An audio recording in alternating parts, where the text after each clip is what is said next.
Казакстанда товардын географиялык көрсөткүчтөрүн киргизүү тенденциясы күч алууда. Жыл башынан бери Улуттук интеллектуалдык менчик институтуна өнүм чыккан жерлердин аталыштарын каттоого 170тен ашуун арыз келип түшкөн. Алардын 38и кабыл алынса, башкалары адистердин кароосунда. Атап айтканда Талгар Алмуруту, Нарынкөл картошкасы, Көкшө тау балмуздагы, Костанай балы жакында жаңы географиялык көрсөткүчтөрдүн катарына кирди. Бул тууралуу атайын пресс-конференцияда Юстиция министрлигинин өкүлдөрү билдиришти. Өлкөдө интеллектуалдык менчик укуктарын коргоо маселелери аларды коргоо үчүн эл аралык өнөктөштүк да өнүгүп келүүдө. Тиешелүү келишимге быйыл Сингапур менен кол коюлду. Мындан тышкары Казакстан Евразия экономикалык биримдигинин мүчөсү катары бирикменин мындай бузууларды аныктоо жана контрафактык өнүмдөр менен күрөшүү боюнча ишине активдүү катышат. Бул жаатта айта кетчү жагдай, акыркы 5 жылда биримдик аймагында шайкеш келбеген товарлардын 60 миллиондон ашыгы аныкталды.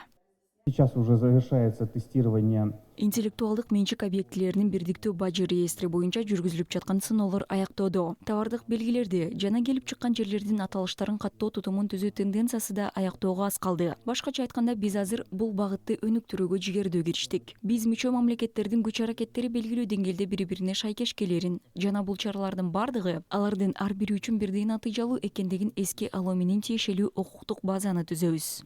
Соответствующую правовую базу создаем таким образом, чтобы усилия государств-членов были в определенной степени синхронизированы, и с учетом этого, конечно же, все эти меры будут более эффективны.